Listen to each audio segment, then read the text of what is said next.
Dear Papa Dudut, magandang araw po sa inyo at sa mga tagapakinig. Masaya ako habang sinusulat ko ang kwento na ito ng aking karanasan sa buhay pag-ibig dahil may lakas na ako ng loob na magsulat. Dahil isa ako sa mga nakausap mo ng live sa Papa Dudut Vlog. At doon ay sobrang saya ko dahil nakausap kita at isa ka sa mga idol ko simula pa lang noong elementarya ako. Mahilig na kasi ako makinig ng kwento nyo. Dahil marami akong natututunan sa mga payo mo sa mga sender. At hanggang ngayon ay hindi pa rin ako makapaniwala na nakausap kita at sobrang overwhelmed ako. Papa Dudut, madami akong tinatago sa buhay ko. Yun ay para maproteksyonan ang mga tao na kasama ko sa kwento ng buhay ko. Iniba ko ang kanilang mga pangalan. Ako nga pala si 22 years old. 5'7" ang height, maputi, makinis, at singkit. Na madalas ay napagkakamalan akong Koreano. Isa rin po akong bisexual. Naramdaman ko ito nung high school pa lamang ako dahil attracted ako sa kapwa ko lalaki, Papa Dudut. Lumaki ako sa masayang pamilya, buo at may mapagmahal na mga magulang. Lumaki ako ng may disiplina at may takot sa Diyos. Tubong aklan ako, Papa Dudut, at pagkatapos kong mag-aral ng high school ay lumuwas na ako ng Maynila para mag-aral ng kolehiyo. Hindi ko natapos ang kurso ko bilang HRM, kaya kumuha na lang ulit ako ng Food and Beverage Service, bali 6 months lang po yon. Pagkatapos ay nag-OJT ako sa Bellevue Manila Hotel ng 3 buwan. Maganda yon dahil 5-star hotel. Noong natapos ang training ko, Papa Dudut, ay agad ako nag-apply sa isang sikat na resort and casino dito sa Manila. Natanggap naman ako pero ang tagal kong mag-start sa work. Kaya naman napagpasyahan ko na mag-apply muli at swerte kong natanggap ako sa isang magandang kumpanya dahil direct ako doon bilang sales clerk. Maganda ang benefits, bali 6 months contract lang sana ako. Pero pagdating ng endo ko ay na-promote ako bilang regular employee at lumaki pa ang sahod ko. Nagkaroon din ako ng 16 vacation leave at 16 sick leave. Kaya nakakapagbakasyon ako sa probinsya at may 2 day off pa sa isang linggo. Papa Dudut, habang tumatagal ako sa work ay nagiging kilala na ako sa department dahil na rin sa palakaibigan ako. At nakikisama talaga ako at karamihan sa mga kasama ko ay magaganda at gwapo. Siguro isa na ako doon dahil yun naman talaga ang unang qualification bilang sales clerk. Pag lunch break ko, may mga kasabay akong kumakain at minsan ay mag-isa lang ako. Isang beses kumain ako ng maaga dahil hindi rin ako nakapag-almusal pag alis ng bahay. Pagpasok ko ng locker para kunin ang wallet ko ay may nakita akong bagong bisor ng ibang department. Magkasing tangkad lang kami, Papa Dudut. Maputi lang ako sa kanya ng konti, pero ang ganda ng mukha niya. Baby face at parabang inosente kung makatingin. Pati ang labi nito ay mapula. Namangha ako sa kanya lalo na at napakatahimik niya. At madalas siyang mag-isa kapag oras ng break. Kaya mas naging interesado pa ako sa kanya at gusto ko siyang makilala. Kaya pasimple akong lumapit sa kanya para tumabi at tingnan ang pangalan sa ID niya. At agad ko naman yung na-search, Papa Dudut, sa Facebook. Jarvie ang pangalan niya. Pagdating ko ng bahay ay inad ko siya. At kinabukasan ay na-accept niya ako at nagpakilala naman ako sa kanya. Agad naman siyang nag-reply ng kilala ba kita. Ako nga pala si taga MS Department. At doon nagsimula ang conversation namin. Napagpasyahan namin na kumain sabay ng lunch break. At doon nga ay mas lalo pa akong nagkagusto sa kanya, Papa Dudut. Unang-una dahil magkasing edad lang kami at magka-birthday pa. Jarvie, sabay pala tayong pinanganak. Baka tayo ang meant to be. Ang biro ko pa nga sa kanya. Tumawa naman siya at sabay sabing, baka nga, natatawang sabi nito sa akin. Lahat ay ginawa ko sa kanya, Papa Dudut. Dumating pa sa point na nilulutuan ko siya lagi ng paborito niyang ulam. At nilalagay ko yon sa locker niya dahil binigyan niya din ako ng susi sa locker niya. Kaya nakikita ko yung laman ng bag niya. At minsan ay palihim na tinitignan yung sipi niya, kung sino ang mga kateks niya, at wala nga akong nakikitang kateks niyang babae. Ang sabi niya sa akin ay wala siyang GF, kaya wala siyang ibang katekst. At totoo naman pala. Palagi na kaming nagsasabay kumain, Papa Dudut, at naghihintayan na kami para sumabay umuwi. Napansin niyo na mga kawork ko, kaya naman madalas na tinutokso nila ako. Nawala na raw akong time sa kanila. Minsan nga ay sinundo ako ni Jarvis sa area ko para kumain. Ang sabi ng mga kasama ko ay kumain na raw ako at pabalik na raw. Pero ang totoo niyan ay nasa loob lang ako ng stock room para kumuha ng order. Kaya naman hindi kami nagkasabay kumain. Kaya ang siste, nagtampo ako sa kasama ko. At sinabihan sila pero hindi ko alam kung nagsiselos ba sila. Hindi na kasi ako nakakasabay sa kanila, maging sa pagkain at paglabas para magbanding, at habang tumatagal nga, Papa Dudut, ay lalo akong nade-develop kay Jarvie. Sa kanya na umikot ang buhay ko. Masaya ako kapag nakikita ko siya. Marami na kaming bonding tulad ng panonood ng sine, panonood ng paglubog ng araw sa seaside sa MOA habang nagkwekwentuhan, at hindi ko rin makalimutan na nag-inom kami. Nalasing ako ng sobra at nagsuka. Pero siya ay parang wala lang. Hindi yata tinamaan ng alak. Sa bar kami noon at nakatitig ako sa kanya. Ang sabi ko sa kanya, Jarvie, alam mo naman di ba na sobrang mahal kita? Nagmumukha na nga akong tanga eh. Nag-iwan ako ng letter sa locker mo. Pero hindi mo naman pinapansin yun. At pati sa mga kaibigan ko, nawala na yung atensyon ko sa kanila. Lumayo na sila sa akin dahil puro na lang daw ikaw ang iniisip ko. Habang nagsasalita ako ay tumutulo ang luha sa aking mga mata, Papa Dudut. Well, sa ngayon hindi ko pa alam. Naguguluhan din ako at natatakot na makipagrelasyon sa ganito. Bakit ka natatakot, Jarvie?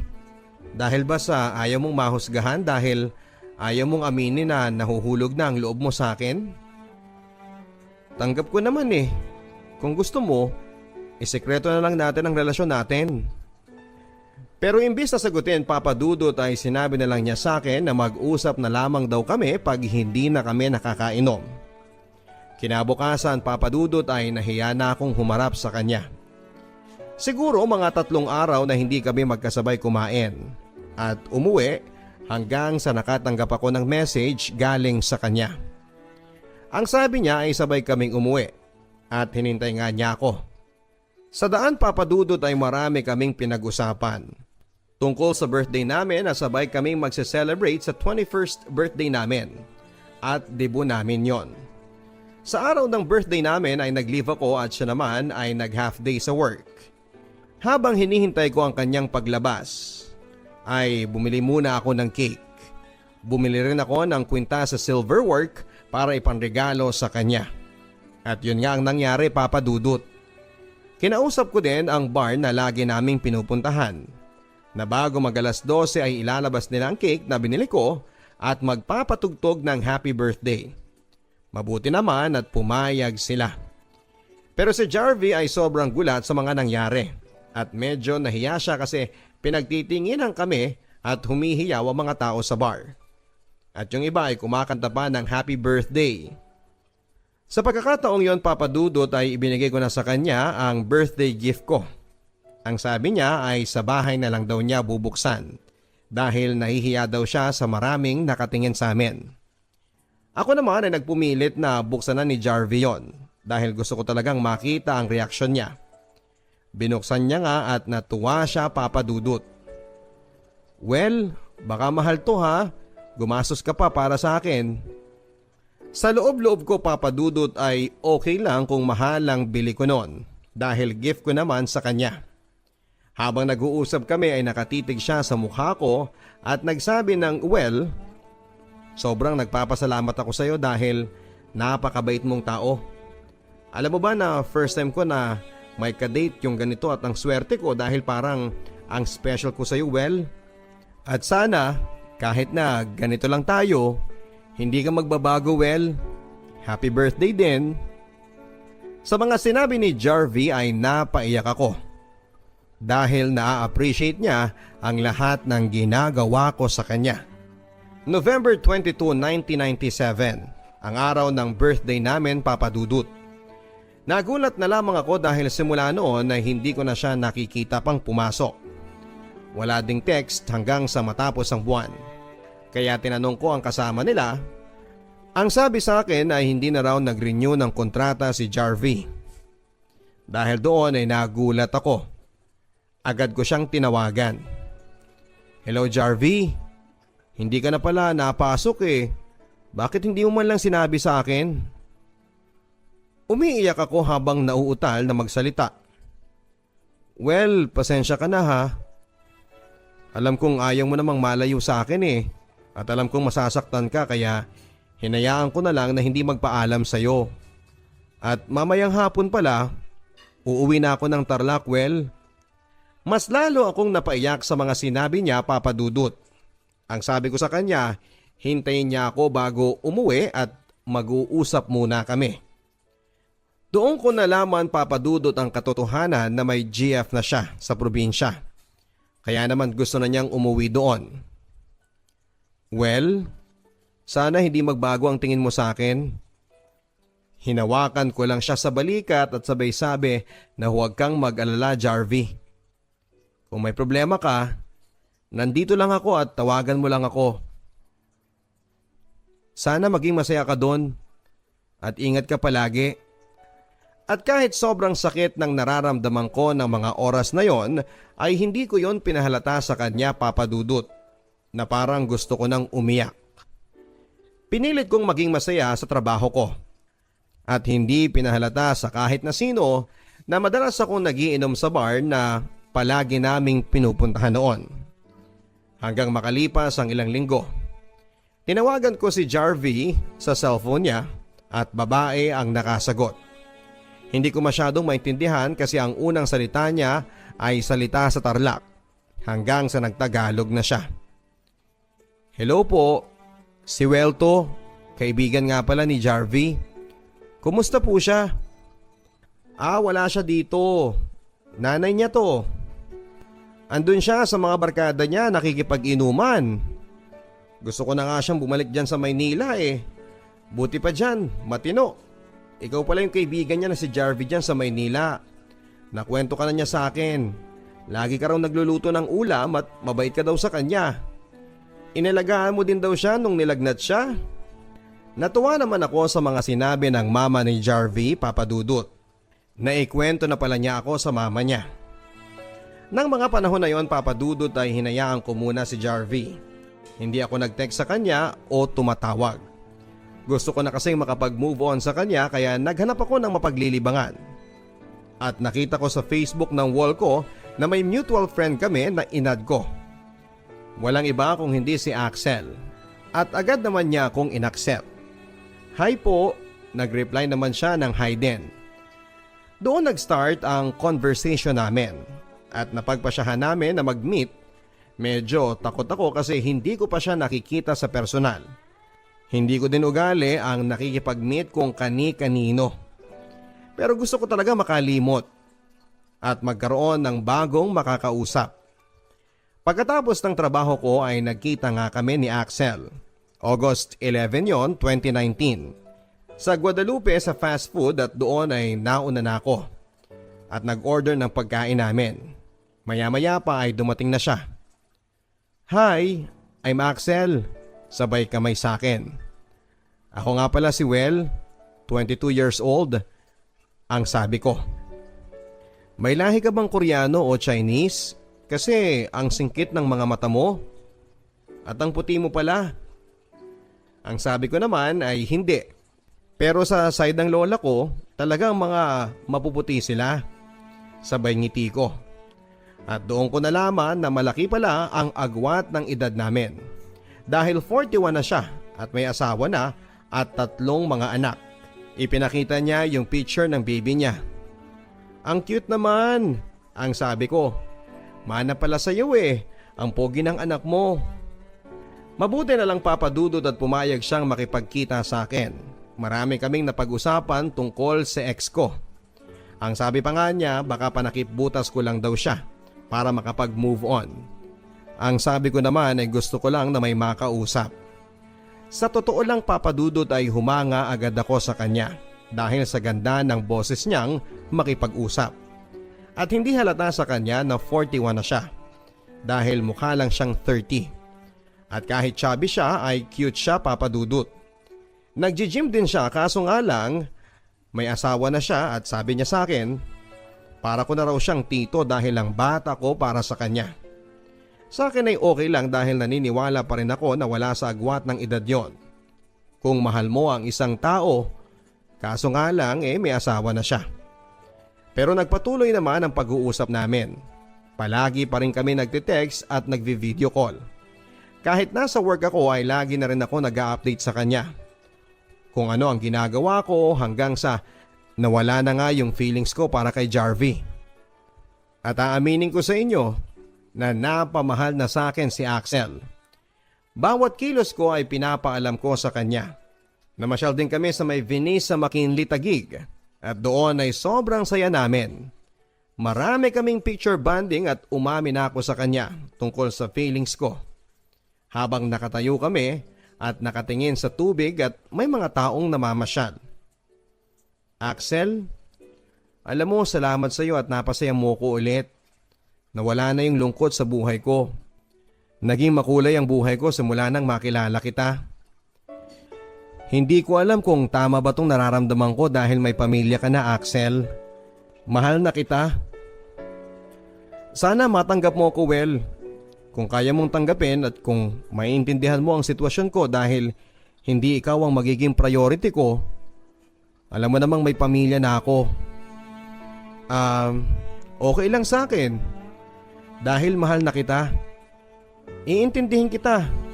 Ang sabi ko pa sa kanya. Noon naman ay tinanong ko siya kung ano pala ang magiging tawagan namin. Ang sabi niya ako raw si Meow Meow at siya naman ay si Aw Aw. Yon ang tawagan namin para maiba. Pumayag naman ako. Dahil yon ang gusto niya Papa Dudut. Nang umuwi na kami ay sa van kami sumakay at sa gilid kaming dalawa, bilit kong hinawakan ang kamay niya para ma-holding hands yon. Wala namang nakakakita sa likuran namin. Nagpatuloy pa rin kami sa paglabas-labas Papa Dudut. Pero hindi pa kami opisyal na magjowa dahil takot pa ako at nakokonsensya lalo na sa asawa niya. Sinamahan ko siyang mag-asikaso ng BIR niya para sa requirements sa work niya bilang call center. At nagulat pa kami dahil nandun yung nanay-nanayan ko sa work, nagkasabay kami. Kaya naman nagulat ito kung hindi ba raw ako pumasok. Ang sabi ko naman ay sinamahan ko ang pinsan ko mag-asikaso sa work niya. Hindi ko muna sinabi ang tungkol sa amin ni Axel na hindi talaga kami magpinsan. Dahil para na rin sa kagustuhan niya maging private yon. At yun na nga, maghapon kami sa BIR dahil sa haba ng pila. At nang matapos yon ay kumain kami sa isang fast food. Ang sabi ko sa kanya, magkamay kami, total ay only naman ang kinakain namin. Kaya naman nagulat siya na first time niya raw magkamay sa isang fast food. Natuwa naman ako doon dahil ako ang kasama niya. Isang araw ay napagpasyahan namin na pumunta siya sa apartment ko sa araw ng day off ko yon. Sinundo ko siya sa MRT Taft Station dahil hindi raw niya kabisado pumunta sa apartment. At doon nga Papa Dudut ay naganap ang hindi ko makakalimutan. Pagdating namin ng apartment, ang sabi ko ay mag-aayos lang ako na makakain namin. Pero ang sabi niya ay mamaya na lang daw muna at magpahinga muna kami. At yun na nga, nagpahinga muna kami sa kwarto.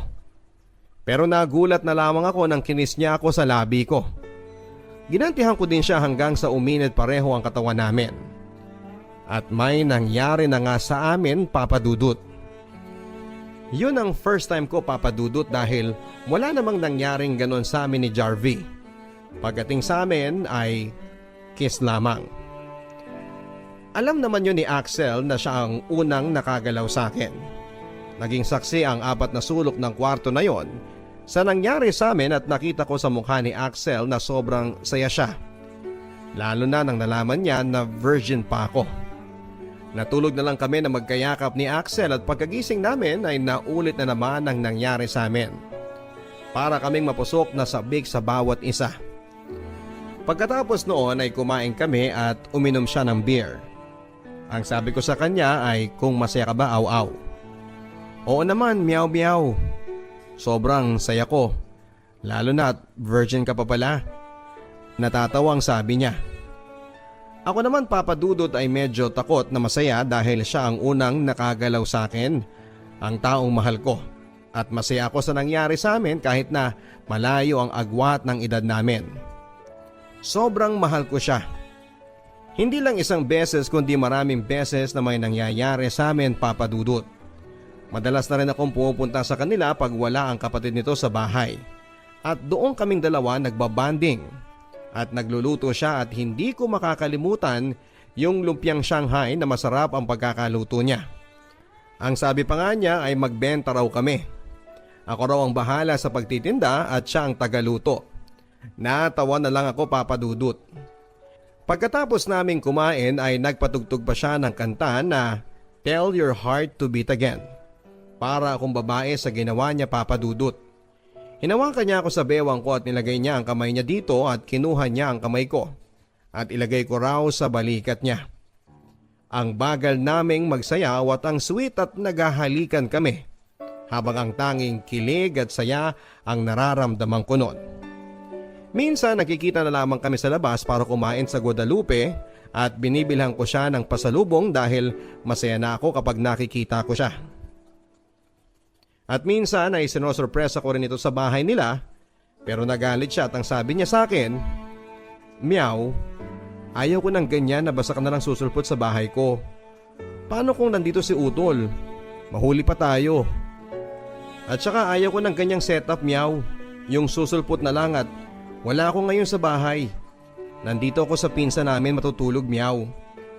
Umuwi ka na muna, saka na lang tayo magkita.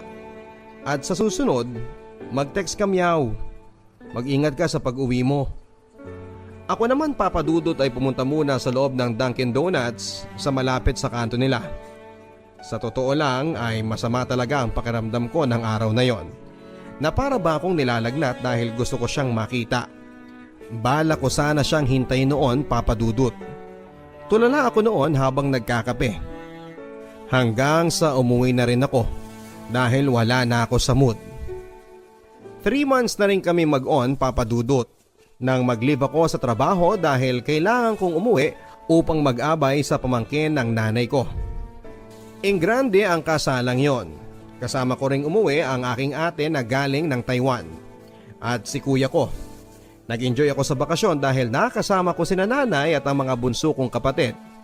Lagi pang nagluluto ng masasarap na pagkain at talaga namang paborito ko pang pagkain ng ulam. Pero kahit nasa province kami, ay patuloy pa rin kaming nagte-text at nagtatawagan ni Aw-Aw pag oras ng break time niya sa kanyang trabaho. At madalas din ako mag-update sa kanya ng kung ano-ano ang mga ginagawa ko. November 9 ay biyahe na kami ni ate pabalik ng Maynila, Papa Dudut. Ang dami naming dala pabalik kaya nagbarko na lamang kami. At kinabukasan na ang dating namin ng Maynila, November 10. Eksaktong birthday ni Aw-Aw. Hindi niya alam ang pagbalik ko at gusto ko talaga siyang sorpresahin at wala siyang kamalay-malay na habang katext niya ako ng gabing yon. At bago magpatakang alas 12 ay nagpadala na ako ng video. At doon ay may mensahe na binabati ko siya ng happy birthday. Ginawa ko ang video sa bahay pa lang, Papa Dudut. Sa room ko at ayaw ko naman siyang tawagan baka malaman niya na pabalik na pala ako. Sakto naman ang dating namin ng Maynila alas 6 ng umaga. Kaya nakapagpahinga pa ako at nakatulog ng 3 hours bago ako mag-ayos at pumunta kay Aw-Aw. Dala ko ang mga pasalubong ko sa kanya. Mas dumami yon dahil nadagdagan ng mga tsokolate galing Taiwan at may mga pagkain na ipinagmamalaki sa aming probinsya. Bumili din ako ng cake at nakasakay na nga ako sa van at noong malapit na ako sa kanila ay tumawag ako sa kanya. Hello, Aw. Good morning. Happy birthday, mahal ko. Kagigising mo lang ba? Hello, Meow. Salamat, oo, kakagising ko lang. Hindi pa ako nakakapagkape. Aw, may surprise ako. Pupunta ako dyan sa inyo.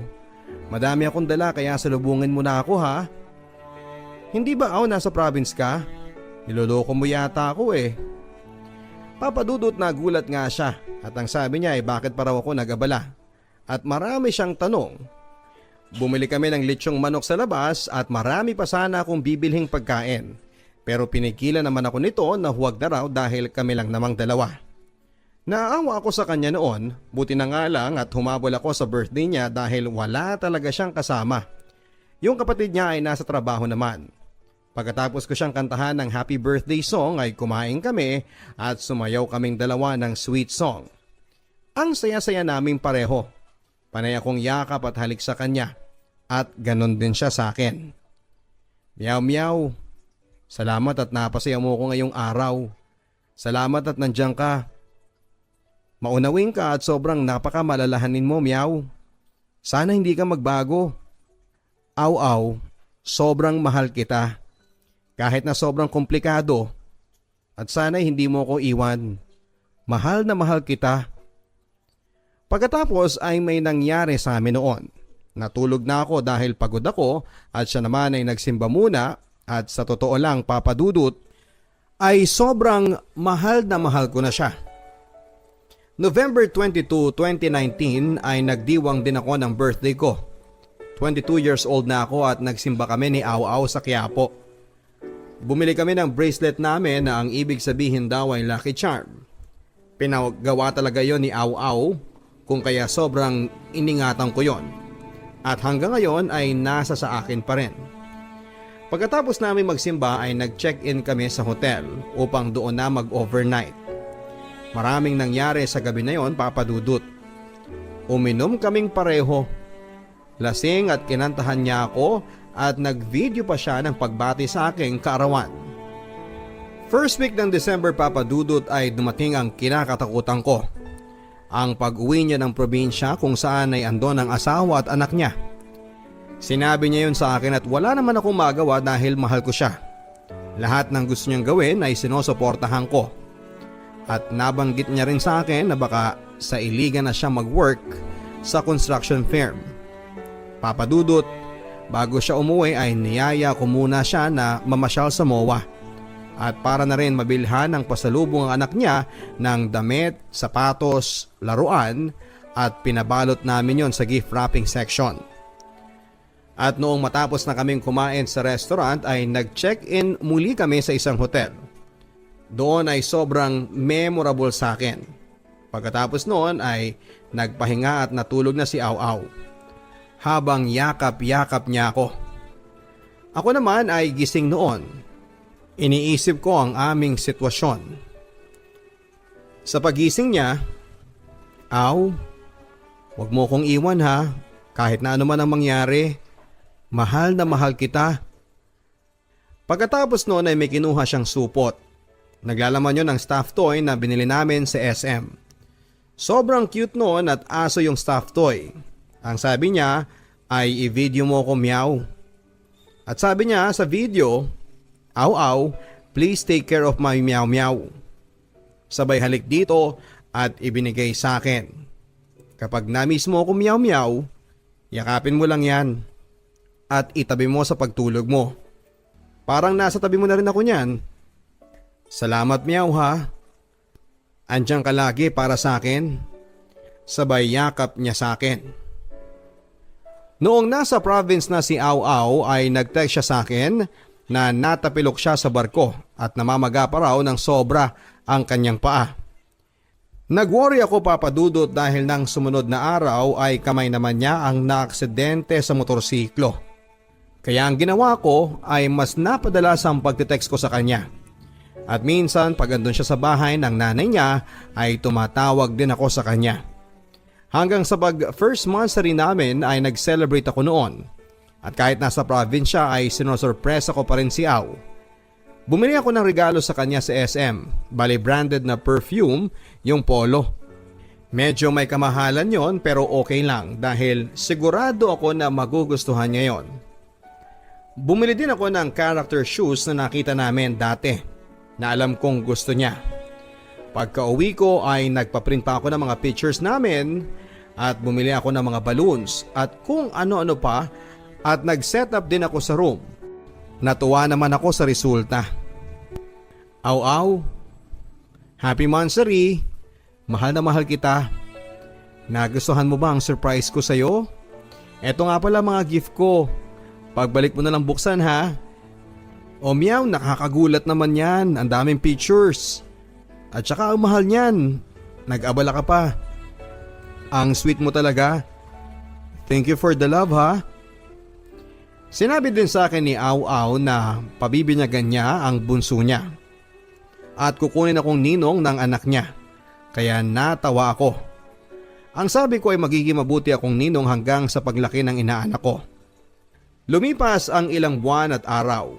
Hanggang sa dumalang na siyang mag-text sa akin at ang sabi niya ay andyan daw ang misis niya at baka mahuli kami. Kaya naman na-stress ako ng sobra at dahil na rin sa pagkamis ko kay Au Au ay madalas akong nasa loob ng kasino.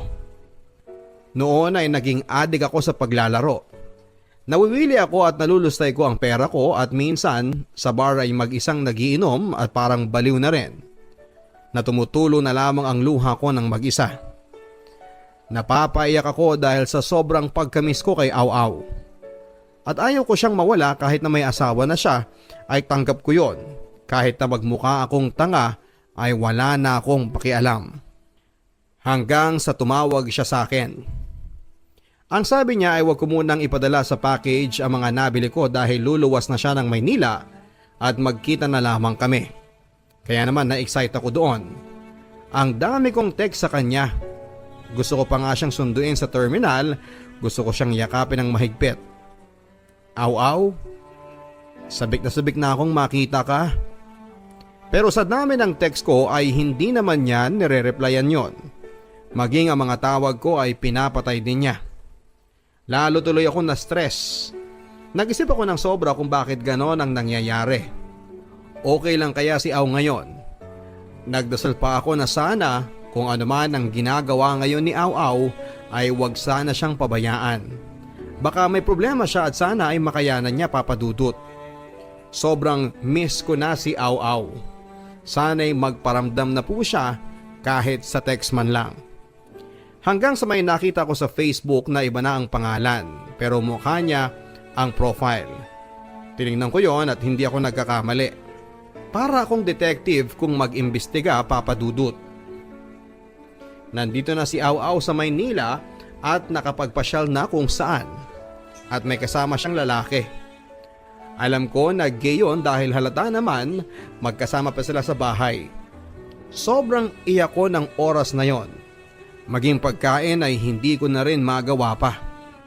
Minabuti ko na magpunta ako sa Bulacan dahil awang-awa na ako sa sarili ko.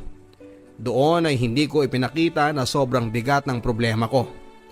Nagchat ako sa asawa ni Au at nagpakilala na kaibigan ako ni Au. At kuya pa nga ang banggit ko kapag sinasabi ko ang pangalan ni Au. Hi po, ninong po pala ako ng bunso nyo ate at kaibigan ko ang asawa mo. Magpapadala ako bukas ng pera, pambili at pandagdag ng grocery para sa inaanak ko. Ah, okay well. Akala ko scam. Well, yung inaanak mo malaki na at mabait. Malapit na mag-1 taon. Sa totoo lang papadudot ay napakabait pala ng misis ni Au at maalaga sa pamilya. Kaya naman nakonsensya ako sa mga nagawa ko. Naging madalas na rin noon ang pag-uusap namin. At nagpapadala din ako ng bags doon na nagustuhan naman niya. Ang mga gamit ng inaanak ko at kung ano-ano pa ay pinapadala ko din. At gusto rin ng misis ni Au na magkita kami. Ang sabi pa niya ay pumasyal ako sa province nila para magkita din kami. At bala ko naman talaga yon hanggang ngayon. Ay palagi pa rin kami nag-uusap at hindi pa alam ng misis niya ang tungkol sa amin ni Au. Sa loob-loob ko ay gusto kong humingi ng tawad sa kanya. Alam niya ni Lord at kung ano man ang kaya kong maitulong ay gagawin ko yon para din sa inaanak ko. Si Au naman hanggang sa ngayon ay mahal ko pa rin. Pero hindi na katulad ng dati dahil ayaw kong agawan ng atensyon ng asawa at anak niya. Yung mga memories namin na masasaya ay nandito pa rin sa puso at isipan ko. Na habang buhay ko nang ititreasure at sana sa pagkikita namin ni Au Au ay okay na ang lahat. Wala na sana ang tampuhan at yung mga gift ko dati sa kanya na hindi ko pa naipibigay ay nakatago lang naman yon. At sana ay mabigay ko sa pagdating ng tamang araw ng pagkikita namin. At hihintayin ko yon dahil sobrang miss ko na si Au Au. At wala na akong tampo sa kanya. Lagi ko siyang pinagdarasal na sana ay okay lang ang kalagayan niya at masaya sana siya lagi. Au, kung saan ka man naroon at kung may tampo ka sa akin ay sana ay mapatawad mo ko dahil hindi ko yon kakayanin. Okay naman papadudod sa ngayon dahil masaya naman ako at abala sa aking sarili sa trabaho at kahit single ako ay mas napagtutuunan ko ng pansin at malapit ko nang mapatayo ang sarili kong business. Simula nang magkahiwalay kami ni Au Au hanggang sa ngayon ay wala na akong minahal pa. Papadudot, marami akong natutunan sa aking karanasan sa pag-ibig. Dapat pala ipag-isipan ng mabuti kung ano man ang magiging desisyon, kung tama ba ito o mali dahil napakasarap mabuhay na wala tayong naagrabyado at inaapakan na tao dahil love is forgiveness. At yan ang kwento ko. Maraming salamat po sa inyo, Papa Dudut. God bless and more power sa inyong programa. Sincerely yours, Well. Mga kaibigan, maraming salamat po sa inyong walang sawang suporta sa inyong papa.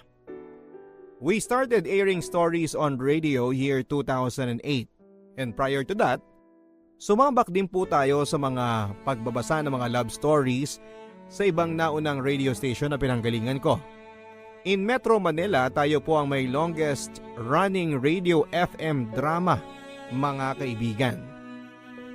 Pero dahil na rin po sa makabagong technology tulad ng YouTube and Facebook, nagbukas po ito sa akin ang ideya na hindi lang sa radyo isulit ang pagbibigay ng inspirasyon at advice, kundi maging sa social media.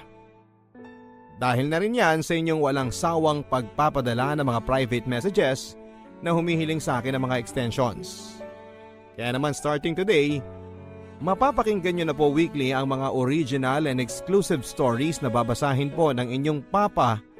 Inedit at pinili ko po mismo ang mga storyang i-feature natin sa social media. At kung mabibigyan ng pagkakataon ay may i-upload din natin to sa ibang platform. Pero bago po tayo magsimula sa pagbabasa, gusto ko po kayong i-invite na manood ng aking mga personal video vlog sa channel na ito. Natutuwa po ako sa mga pagbabasa ng mga comments ninyo. Siguradong maa-amaze po at matatawa kayo sa mga travel and personal vlogs ko. Samantala, sa mga gustong magpadala ng kanilang stories for exclusive playing sa social media, ipadala po ito via email sa papadudodstories@gmail.com.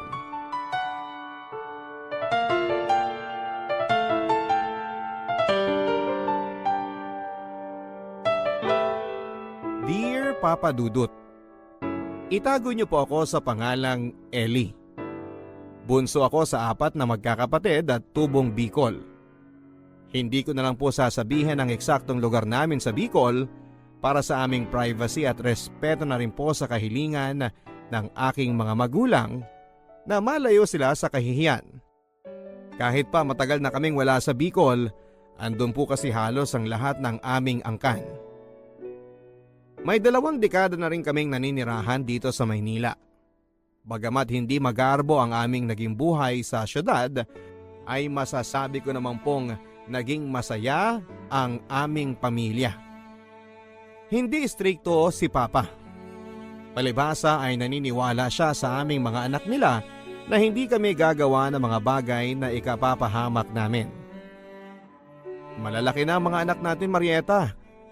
Hindi na natin sila kailangang paghigpitan. Isa pa dumaan tayo sa pagkabata. Alam mo naman ang mga kabataan ngayon.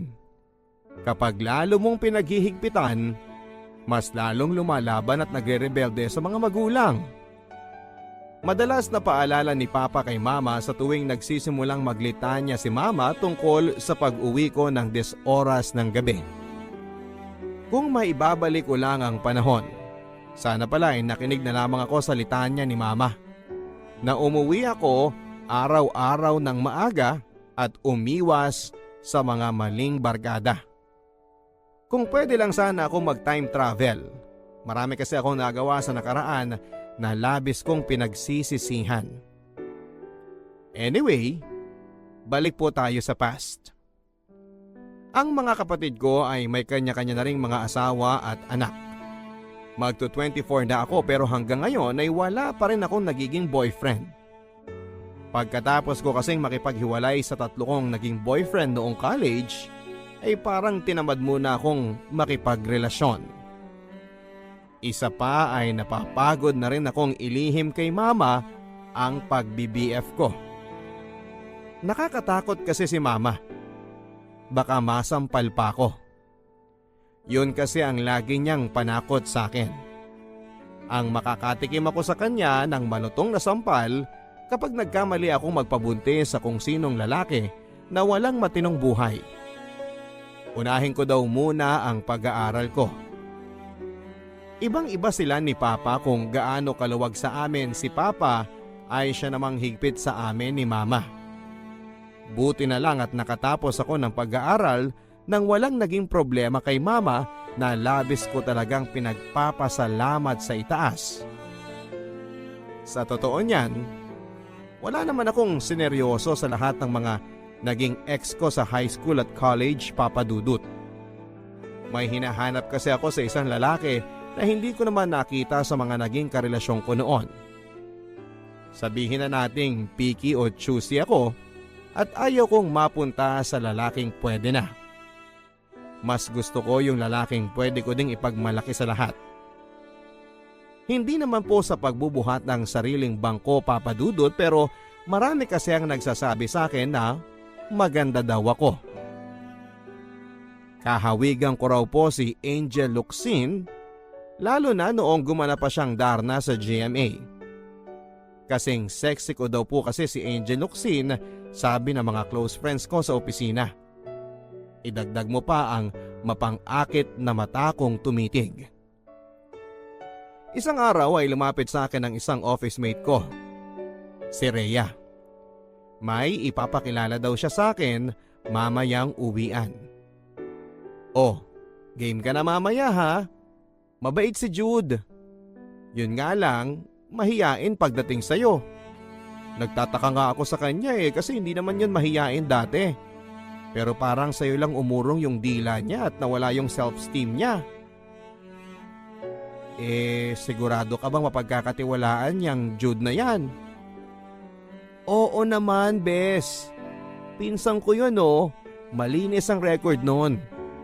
Pagbibida pa ni Rhea sa pinsan niya na matagal na raw akong gustong makilala. Matangkad, makisig at maalaanghel ang kanyang mukha, Papa Dudut. At aaminin ko sa inyo, malakas ang dating niya sa akin. Maala Ruru Madrid ang datingan niya. Parang man of my dream siya sa kagwapuhan niya. Manager pala siya ng isa sa mga suppliers ng materyales sa aming kumpanya. At dahil trabaho ko ang makipag-coordinate sa mga suppliers ng aming company, agad siyang nagkaroon ng dahilan para makuha ang CP number ko. Isang gabi ay nakatanggap ako ng text mula sa kanya. Hi, good evening Miss Ellie, ang sabi niya sa text.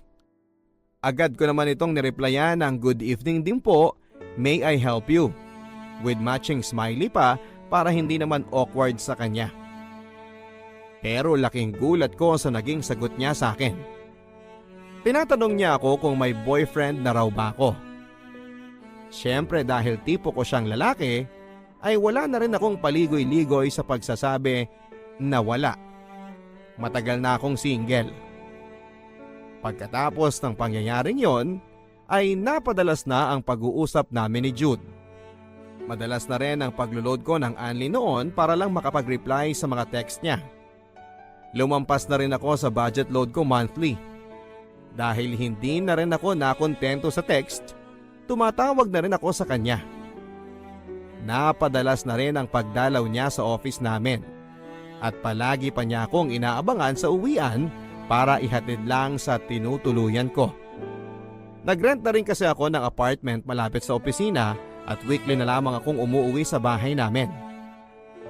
Hindi nga nagkamali si Rhea sa pagbibida sa pinsan niyang si Jude.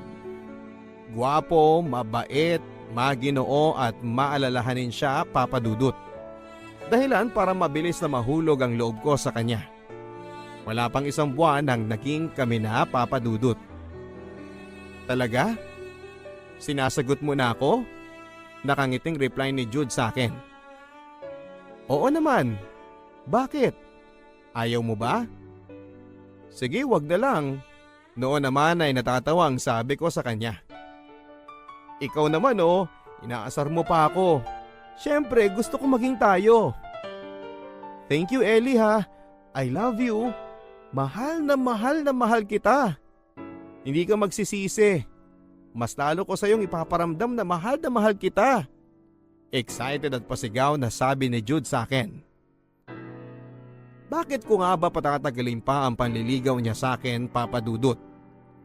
Kung sigurado naman ako sa nararamdaman ko para sa kanya.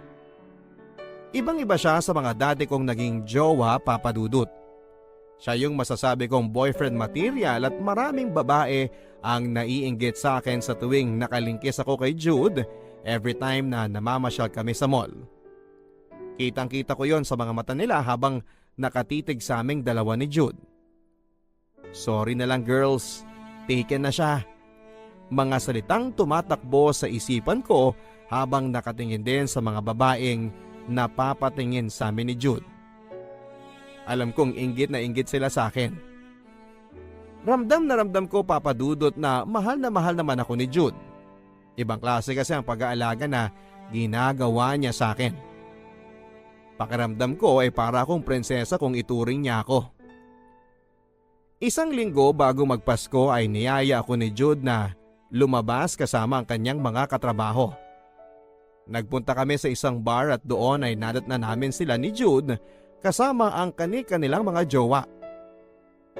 Lumalim na ang gabi at napasarap na ang aming inuman hanggang sa inaya ko nang umuwi si Jude. Uwi na tayo, Han. Nahihilo na kasi ako ang sabi ko sa kanya habang nakahawak ako sa ulo ko. Pagkatapos noon ay iniwan na namin ang mga katrabaho ni Jude at nauna na kaming umalis sa bar. Sa apartment ko na lang muna tayo tumambay, Ellie. Mas malapit yun kaysa sa bahay ninyo. Isa pa, ayaw na kitang ipahatid pa sa taxi. Masyado nang malalim ang gabi, ang sabi ni Jude. Pumayag ako na sa apartment na lamang ni Jude ako makitulog.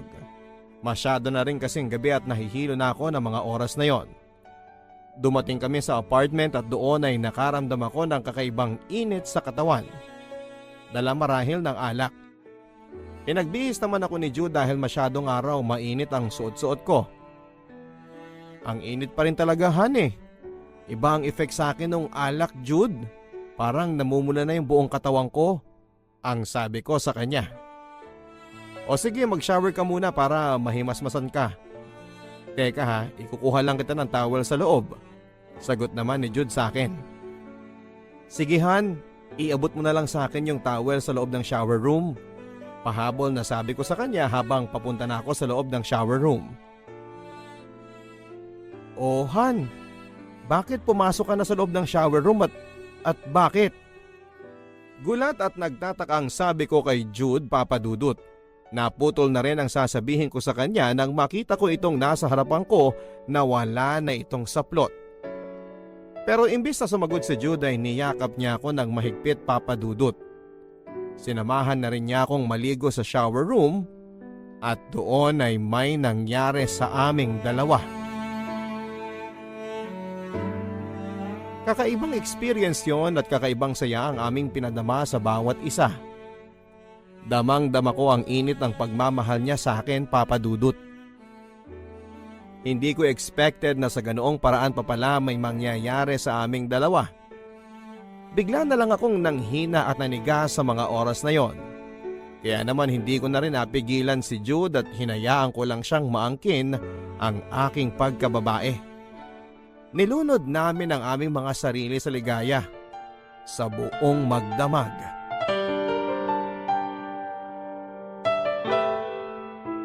Kinabukasan ay para bang walang nangyari sa amin. Sa totoo niyan ay nahihiya akong pag-usapan kung paanong hinayaan ko na lamang siyang angkinin ang pagkababae ko ng gabing yon. Pagkatapos kong mag-almusal sa apartment niya ay hinatid na niya ako sa bahay namin. Pinabaunan ko na lamang siya ng goodbye kiss matapos niya akong maihatid sa bahay. Kung may nagbago man sa relasyon namin matapos na may mangyari sa amin, Papa Dudut, ay yung mas lalo siyang naging sweet sa akin. At dahil dito ay mas lalo kong napatunayan, Papa Dudut, na deserving siya sa pagmamahal ko. Ibang-iba siya sa mga lalaking nakilala ko at nababalitaan ko. Nanatili ang respeto niya sa akin. Kahit pa may nangyari sa aming dalawa, pakiramdam ko pa nga minsan mas lalo pa yatang naging caring si Jude sa akin at dahil nga dito ay mas lalo akong naniwala sa kanya na siya na nga ang lalaking pinagkaloob ni God sa akin. Hindi lang isa, Papa Dudut, kundi maraming beses na may nangyari sa aming dalawa. Madalas kapag walang tao sa bahay o sa apartment nila, namin ginagawa yon. Naglalaan din ng budget si Jude para makapasok kami sa iba't ibang hotel sa Manila. Hanggang sa isang araw, nangyari ang isang bagay na hindi pa ako handa at hindi ko inaasahan. 2 buwan ang nakakalipas pero hindi pa rin ako dinadatnan. Sinubukan ko muna ang pregnancy test at positive kaagad ang lumabas na resulta. Hindi ito maaari. Hindi pa ako handa. Ang sabi ko sa sarili ko. Hindi pwedeng magbuntis ako. Nanginginig na sabi ko sa sarili ko habang nakaharap pa ako sa salamin ng CR namin. Hindi ako maaaring magbuntis na si Jude ang ama, Papa Dudut, dahil pinagtapat na sa akin ang lahat ni Jude. May mas nauna raw siyang kinakasama at may anak na siya sa probinsya. Pero sa kabila ng lahat ng katotohanang bumulaga sa harapan ko ay pinili ko pa ring magbulag-bulagan, Papa Dudut. Hinayaan ko pa ring may mangyari sa amin ang paulit-ulit. Dahilan nga para mabuntis ako. Nag-iingat naman ako. Ang sabi ko pa sa sarili ko, umiinom kasi ako ng contraceptive. Ng mga panahon na naging active na ako sa kanya. Pero hindi pala sasapat yon, lalo na kung super active kami. Nagpa-check up ako sa doktor para makasigurado, Papa Dudut. At doon ko nga nakumpirma na buntis ako. Agad kong sinabi kay Jude ang balitang nagdadalang tao ako pero hindi ko inaasahan ang naging reaksyon niya, Papa Dudut. Tulad ng sinabi ko sa iyo noon, may kinakasama na ako sa probinsya, Ellie. Hindi ko pwedeng sabihin sa kanya na nakabuntis ako sa Manila dahil siguradong papatayin tayo ng mga kamag-anak ni Sheila. Gusto kong ipalaglag mo yung batang yan. Tutal, dugo pa lang naman yan. Pasinghal na sabi ni Jude sa akin. Ayaw niyang panagutan ang anak naming dalawa dahil hindi pa raw siya handang maging ama at nababahala siya para sa safety naming dalawa. Hindi daw niya alam kung paano ito ipagtatapat at sasabihin sa kinakasama niya sa probinsya.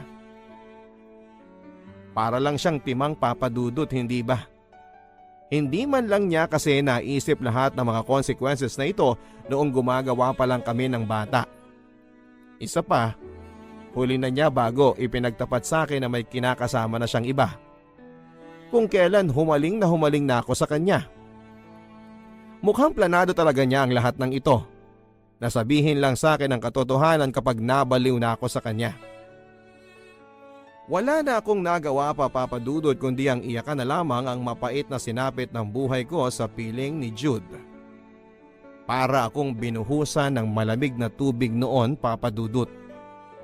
Ang inaakala kong tamang lalaki para sa akin ay siya palang sisira ng pangarap ko na magkaroon ng masayang pamilya. Sinubukan kong kausapin muli si Jude pero desidido na raw siyang hiwalayan ako. Susustentuhan na lamang daw niya ang bata sa kondisyon na mananahimik ako kung ayaw ko itong ipalaglag. Wala kang kwentang tao, Jude. Pinaasa mo lang ako na mahal mo ko. Galit na galit ako sa kanya, Papa Dudut, pero wala na akong ibang nagawa kundi ang iiyak na lamang ito at ipagtapat ko na lamang sa aking mga magulang. Wala na rin akong ibang naging balita pa kay Jude matapos ang kumpronta namin yon. Fast forward. Naisilang ko na nga ang anak namin ni Jude. Tinawagan ko siya para ibalita ito pero hindi ko na siya mahagilap. Ang sabi ng mga katrabaho niya, inilipat na raw si Jude sa Bataan para mamahala sa isang branch ng kumpanya nila doon. Napaiyak na lamang ako sa mga nangyayari sa akin. Hanggang sa wala ng luhang tumulo mula sa aking mga mata. Inaalala ko na lamang na may pamilya pa ako na handang sumuporta sa akin. Lumipas ang 1 taon at nagpatuloy ako sa pagtatrabaho para sa anak ko. Habang sina Mama at Papa naman ay nag-aalaga kay Faith. Hindi naging madali noong una na ipagtapat ko sa kanila ang sinapit ko.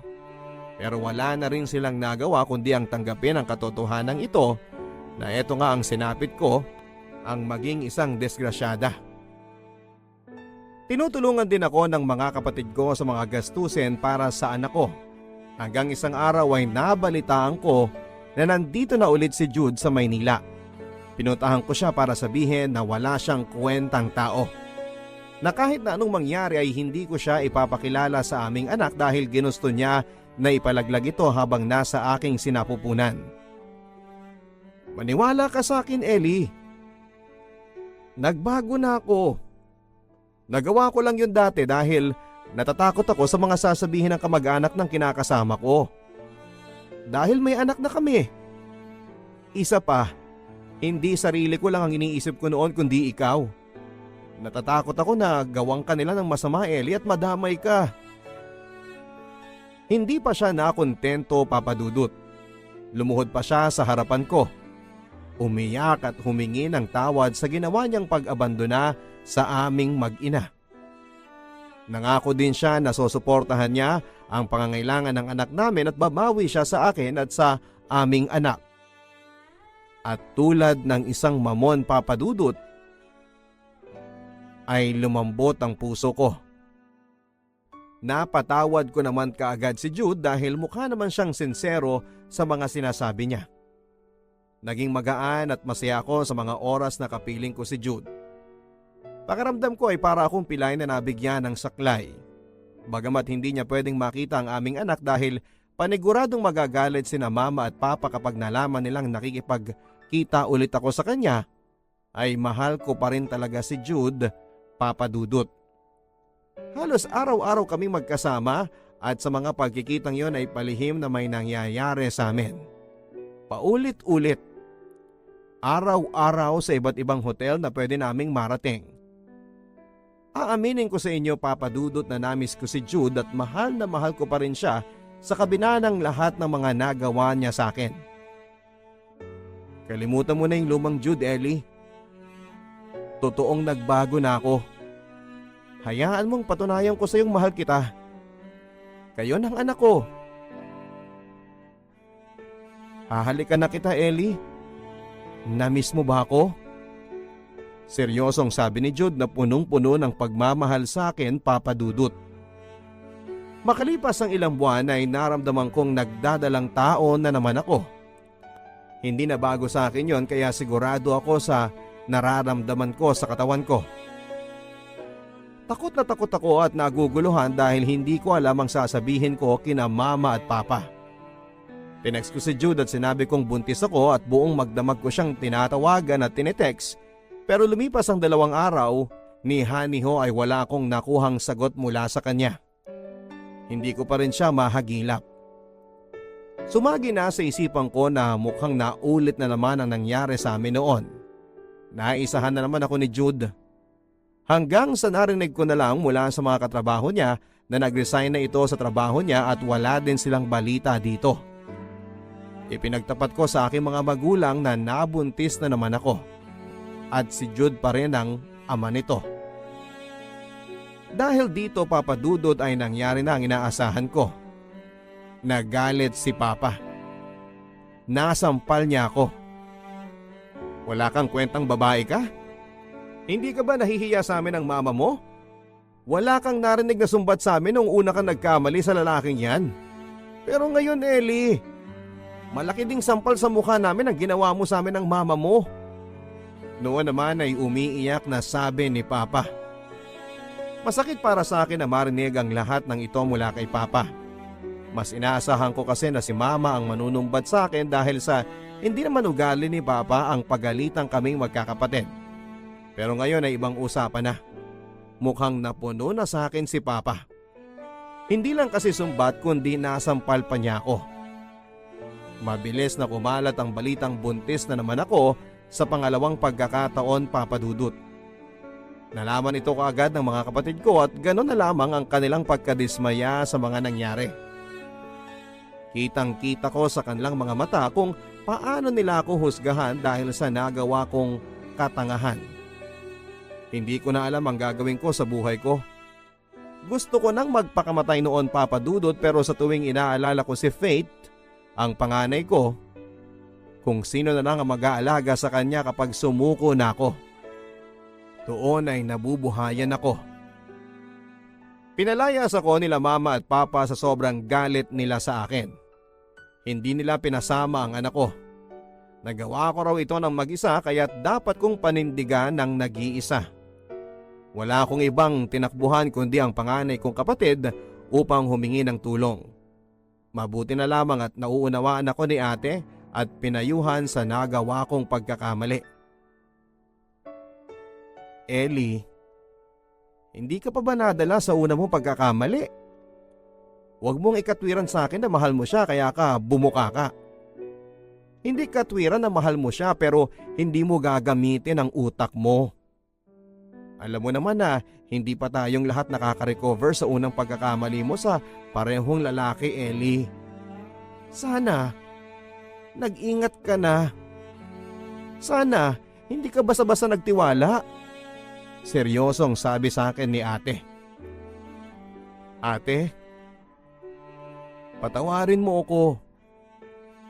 Sa maniwalak at sa hindi, nagmahal lang ako at nabiktima ng maling lalaki sa buhay ko. Hindi naman siguro masamang magmahal, ate, hindi ba? Alam mo yan, minahal mo din si kuya. Sagot ko naman sa kanya. Oo, nagmahal ako sa kuya mo, Ellie.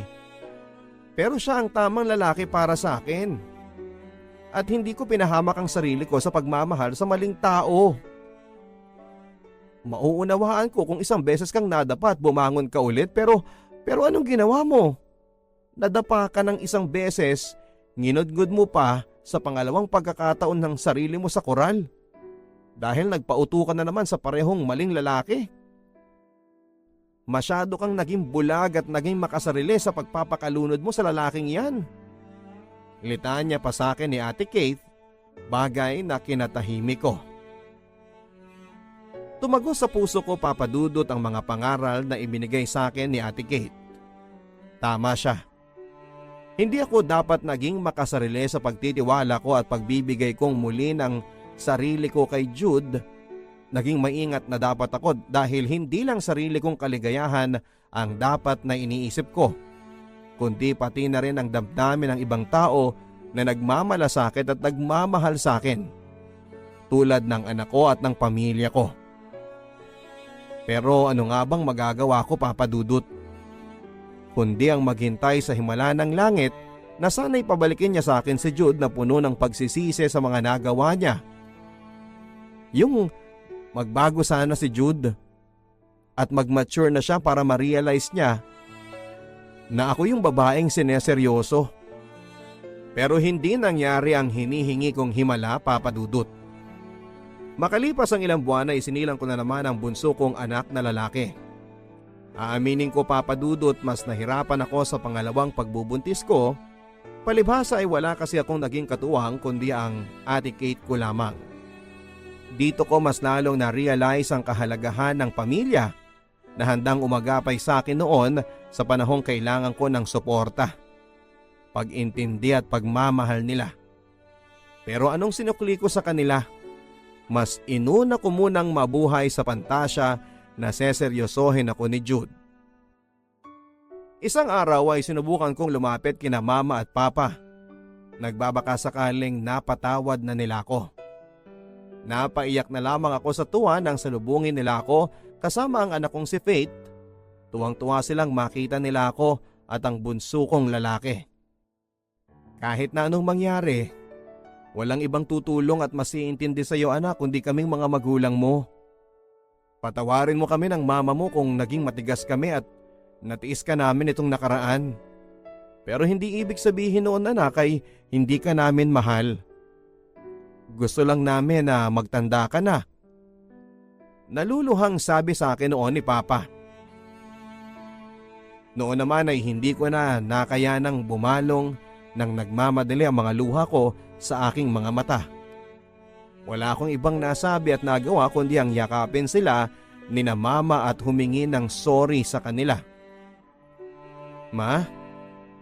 Pa, sorry po. Umiiyak na sabi ko. Napatawad ako ng pamilya ko, Papa Dudut, sa kabila ng lahat ng mga kasalanan at pagsuway ko sa kanila.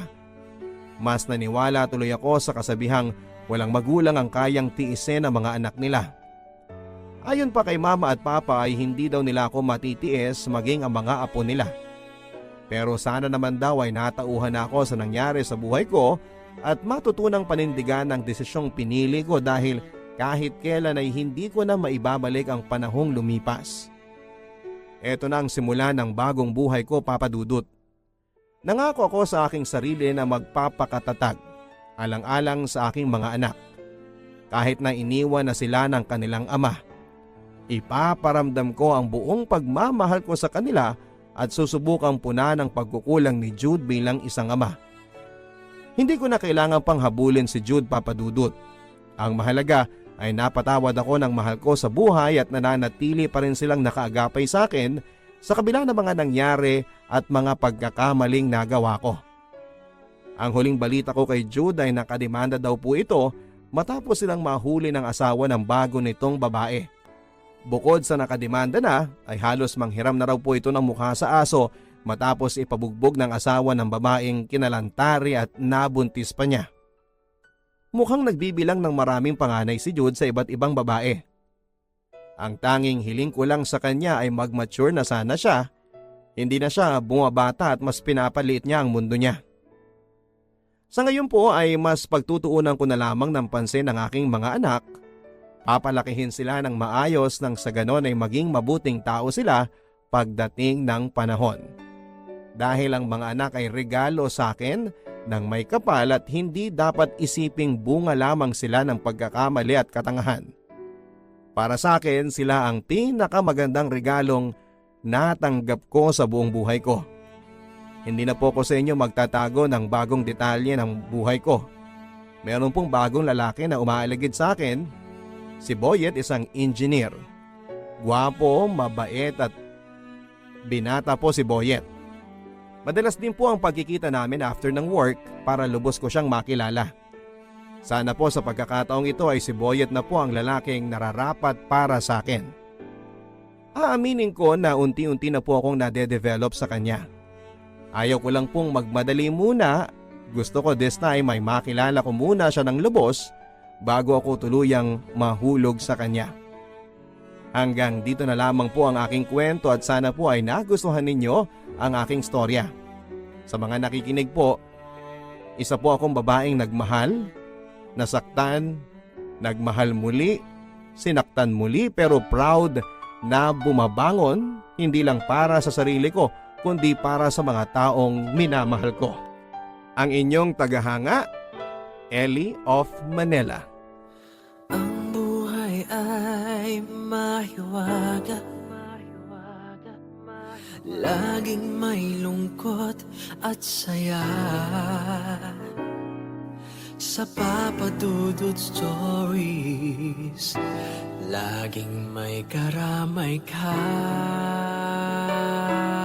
Parte na nga ng buhay ng isang tao ang magkamali. Nakakagawa tayo ng mga bagay na maaari nating pagsisihan sa bandang huli. Minsan nga ay hinihiling pa natin na sana ay mabalikan natin ang mga panahong pwede nating maitama ang mga pagkakamali nating nagawa. Huwag lang nating kakalimutan na hindi laging madali ang buhay. Ito ay isang mahabang proseso at haharap tayo sa mga pagsubok at marami sa mga ito ang magdudulot sa atin ng sobrang sakit. Pero sa mga naranasan nating ito ay meron naman tayong natututunan.